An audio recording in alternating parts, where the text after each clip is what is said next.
जी, तो कैसे हैं आप सभी? I hope you all are doing well. Diwali सभी ने मना ली होगी, बहुत सारी मिठाइयाँ भी खाई होंगी, है ना? और हाँ, पटाखे तो ज़रूर चलाए होंगे।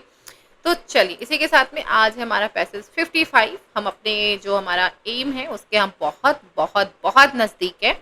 सो देखिए, आज का जो हमारा पैसेज 55 है, वो थोड़ा सा ऐसा होने वाला है कि आपने आई डोंट नो कभी सुना है नहीं सुना है, लेकिन ये बहुत सुना होगा कि चिंता ना करें। चिंता ना करें मतलब, है ना? और मुझे आज भी याद है, जब हमारे बचपन में हम छोटे होते थे, तो हमारी मम्मी ना एक डायलॉग बोलती थी कि कहती थी कि चिंता ना करे, चिंतन ही करे। चिंतन मतलब मेडिटेशन करे, ना कि चिंता।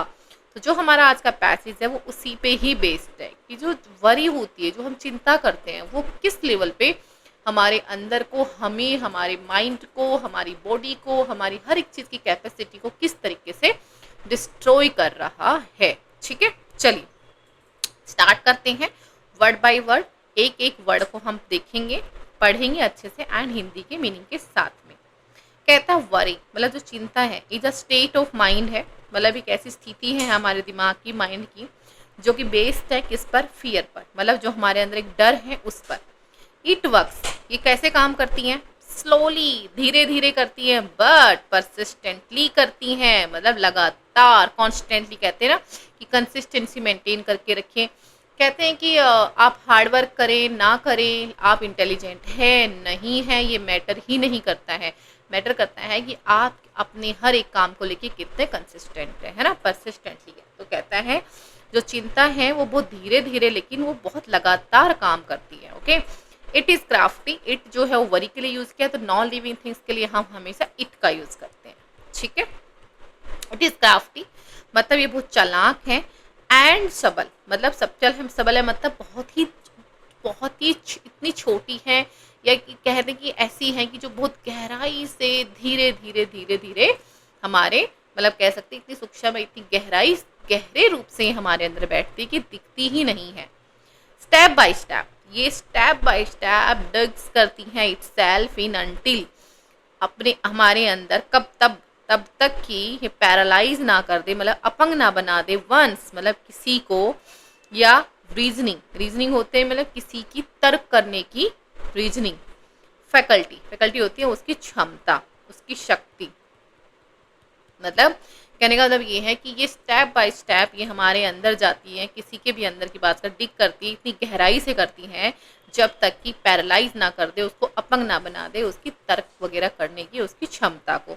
डिस्ट्रॉय कर देंगी उसके आत्मविश्वास को। एंड इनिशिएटिव, इनिशिएटिव होता है कि कोई चीज़ को लेके पहल करना, आगे बढ़ना, हर एक चीज़ को ये डिस्ट्रॉय कर देती है।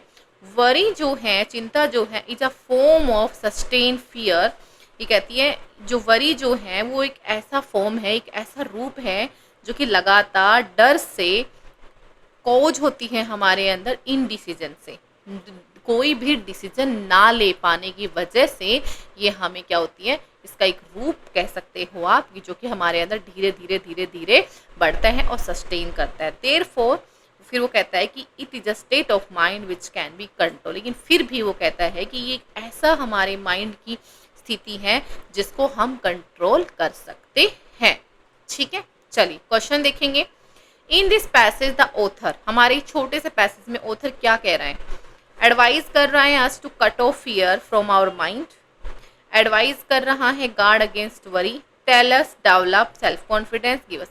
ओके, ये हमें एडवाइज कर रहा है कि हमें जो फियर है वो हमारे माइंड से निकाल देना चाहिए। ठीक है, when the author say that कि worry destroy initiative, he means that, मतलब destroy initiative से मतलब क्या है? initiative मतलब वो चीज़ जो कि हम हमारे अंदर पहल करने की जो पावर होती है उसको बात कर रहा है वो।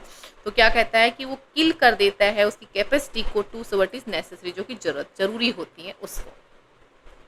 Worry is a supple agent that, worry मतलब एक ऐसा एजेंट है, क्रीपल्स कर देता है वंस कैपेसिटी टू थिंक, कि एक ऐसा एजेंट है, मतलब ये एक ऐसा छोटा एजेंट है जो इतनी गहराई से हमारे अंदर जाता है कि जो कि हमारी जो कैपेसिटी है सोचने की उसको खत्म कर देता है। ठीक है, worry is ultimately cause by, worry जो है, चिंता जो है, वो कॉज किससे होती है? तो कॉज के बारे में बिल्कुल क्लियर हमने दिखाया गया था, इनडिसीजन। तो इनडिसीजन हमारा ऑप्शन डी है। ठीक है, next the writers conclusion is that worry, जो नेक्स्ट वरी है, मतलब जो कंक्लूजन पे जो राइटर हमारा पहुंच रहा है वो क्या कहना चाह रहा है, लास्ट में उसने क्या बोला है, उसने बोला है कि इट्स बेस अपॉन फियर, कि किस पे काम करती है, ये फियर पे काम करती है। ठीक है, चलिए कैसा था आज का हमारा पैसेज? आई होप हमारा पैसेज आपको बहुत अच्छा लगा होगा। आज का पैसेज बहुत इजी था लेकिन काफी इंफॉर्मेटिव था, है ना? ठीक है, चलिए मेरे चैनल को सब्सक्राइब करें, कमेंट करें एंड बने रहे हमारे साथ स्टडी विद विनीशा पर। ठीक है, कल फिर मिलेंगे एक नए पैसेज के साथ में। तब तक के लिए जय हिंद, जय भारत।